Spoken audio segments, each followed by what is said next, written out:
पगली हम महादेव के सावन महीना अइलहि कृपा करथिन फेर से सोचल सपनवा तोर साकार हो जीता कर लेगे दर्शन बेड़ा पार हो जीता भोले बाबा से पगली प्यार हो जीता हाँ कर लेगे दर्शन बेड़ा पार हो जीता मोर महादेव से गे प्यार हो जीता।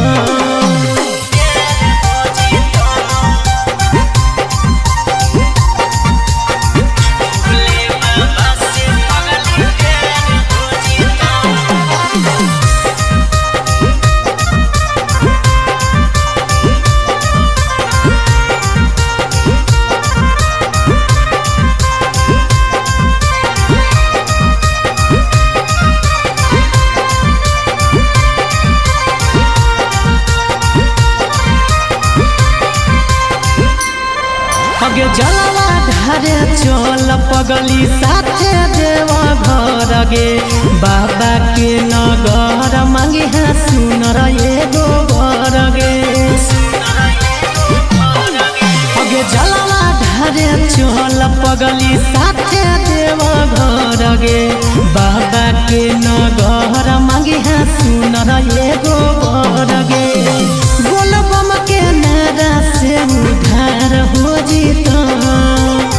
कर लेगे दर्शन बेड़ा पार हो जीता भोले बाबा से पगली प्यार हो जीता हाँ कर लेगे दर्शन बेड़ा पार हो जीता मोर महादेव से गे प्यार हो जीता।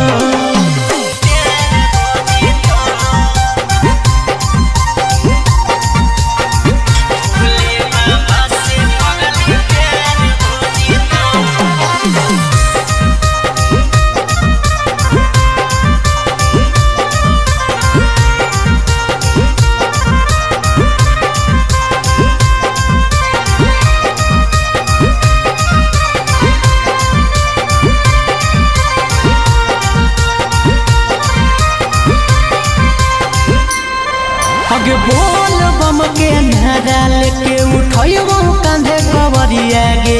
पैदल पैदल चलही की निकाली हो डीजल गरिया गे ऐसे तो पैदल में मजा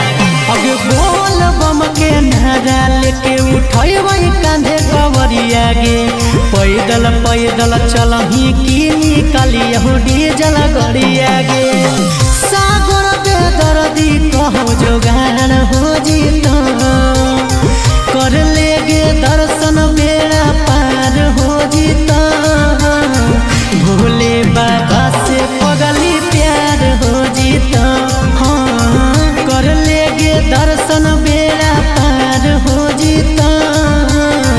मोर महादेव